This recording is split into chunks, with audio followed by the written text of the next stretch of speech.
जी का साडे Punjabi classes channel में बहुत स्वागत है। अज असी पत्र लेखन वेखांगे। पत्र के किन्ने प्रकार होंदे हन, पत्र विच सानू किस तरह पत्र नूं लिखना चाहिए है ते पत्र का फॉर्मैट किस तरह सानू लिखना हुंदा है पेपरां विच। तां ये 6th से ले तक 12वीं जमात तक पत्र साडे पेपर विच आउंदे हन। ते हुण असी पत्र वेख लैंदे हन। पत्र दे किन्ने प्रकार हुंदे हन। पत्र दे 2 प्रकार हुंदे हन, फॉर्मल लैटर ते इनफॉर्मल लैटर, जिसनूं असी औपचारिक पत्र ते अनौपचारिक पत्र भी कहंदे हन। ते फॉर्मल लैटर स्कूल विच, ऑफिस विच, शॉप्स विच ते बैंकां विच जां कोई किसी भी संस्थान, शिक्षण संस्थान, किसी भी जगह सानू फॉर्मल लैटर लिखना हुंदा है। ते इनफॉर्मल लैटर सानू अपने आस पास दे पड़ोसियां नू, फ्रेंड्स नू, रिलेटिव्स नू, मामा नू, माता पिता नू, भरा नू इनफॉर्मल लिखते हैं। तो फॉर्मल ते इनफॉर्मल हिंदी विच इसनूं अनौपचारिक ते औपचारिक पत्र भी किया जाता है। हुण असी फॉर्मल दे ते इनफॉर्मल दे एक एग्जाम्पल्स भी देख लैंदे हन। ते उस तो पहला असी पत्र लिखण तो पहला उसका फॉर्मैट वेख लैंदे हन। हर चिट्ठी दे हेठ लिखे 5 भाग हुंदे हन। चिट्ठी लिखण वाले दा पता अते मिति, जिसनूं असी लैटर लिख रहे हैं उसके एड्रैस ते डेट ते संबोधन ते अब असल विशा, सानू विषय लिखना हुंदा है कि असी पत्र लिख किस टॉपिक ते रहे हैं। समाप्ति दे शब्द, संबंध अते लिखण वाले दा नाम, जिसनूं चिट्ठी लिखी गई होवे उसका पूरा सिरनावा।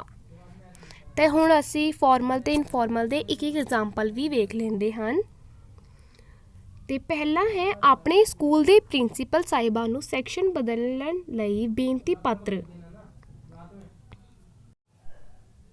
सेवा विखे प्रिंसीपल साहिबा, दिल्ली पब्लिक स्कूल, जिला होशियारपुर, जलंधर। ते ये सीगा फॉर्मल लैटर। ते इस विच सानू सेवा विखे लिखना हुंदा है ते प्रिंसीपल साहिबा ते उसदे स्कूल दा नाम ते एड्रैस ते विशा सब तो ज़रूरी हुंदा है कि असी पत्र विच की लिख रहे हैं। ते उस तो बाद श्रीमती जी, ते अगर साडे प्रिंसीपल मेल हन ते श्रीमान जी। बेनती है कि मैं आप जी दे स्कूल दी विद्यार्थन हाँ। बॉय हाँ तां विद्यार्थी, गर्ल्स हाँ तां विद्यार्थन। मैं 6वीं सी जमात दी विच पढ़दी हाँ। मैं अपना सैक्शन बदलना है क्योंकि मेरे घर दे नेड़े कोई भी विद्यार्थी 6वीं सी दा नहीं रहिंदा, सारे ही 6वीं बी वाले हन। जदों कदी भी मैनू स्कूल तो छुट्टी लैनी पैंदी है, मैनू घर वास्ते दिते कम दी कोई भी पता नहीं लगता। ते इस सैक्शन विच पंजाबी विशा नहीं है, इसलिए आप जी तो अगे बेनती है कि मेरा सी सैक्शन तो बदल के बी सैक्शन कर दिता जावे, जिस नाल मेरा काफ़ी नुकसान हो रहा है। सो कृपा करके तुसी मेरा सैक्शन बदल दिओ ताकि मेरी पढ़ाई का भी नुकसान ना होवे। ते एंड विच असी धन्नवाद करते हैं, जिसनूं भी असी पत्र लिखते हैं। ते आप जी दा आग्याकारी, अगर असी बॉय हाँ तो आग्याकारी, गर्ल हाँ तो आग्याकारिणी। गुरमीत ते जो भी तुहाडा नाम है वो इत्थे आवेगा ते तुहाडी जमात।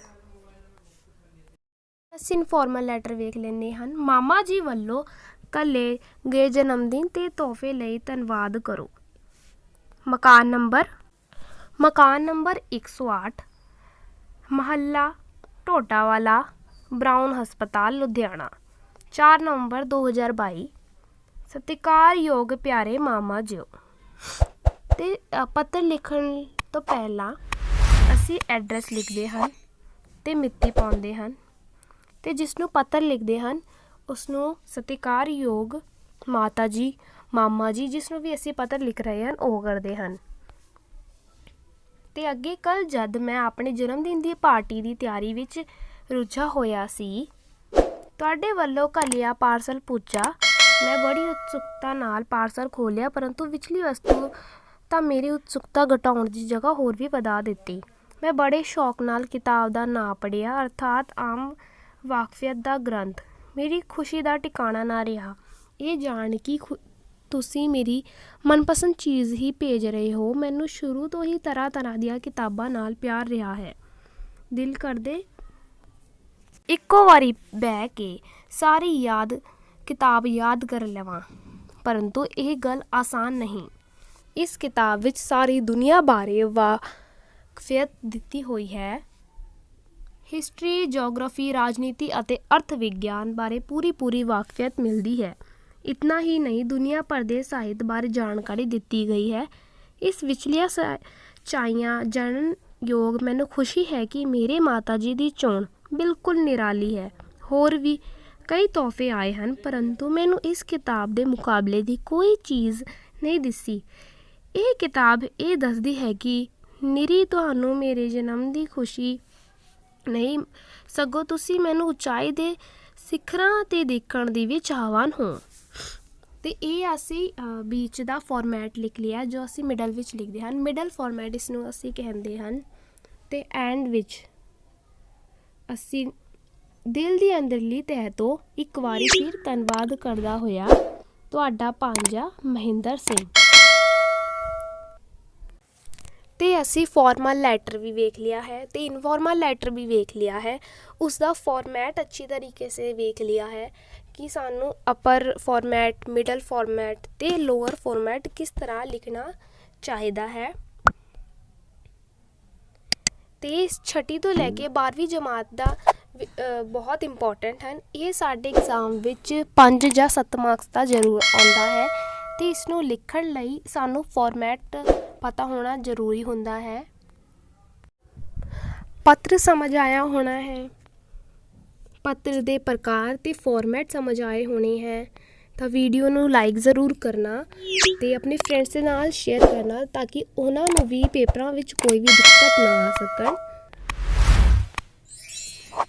ਧੰਨਵਾਦ।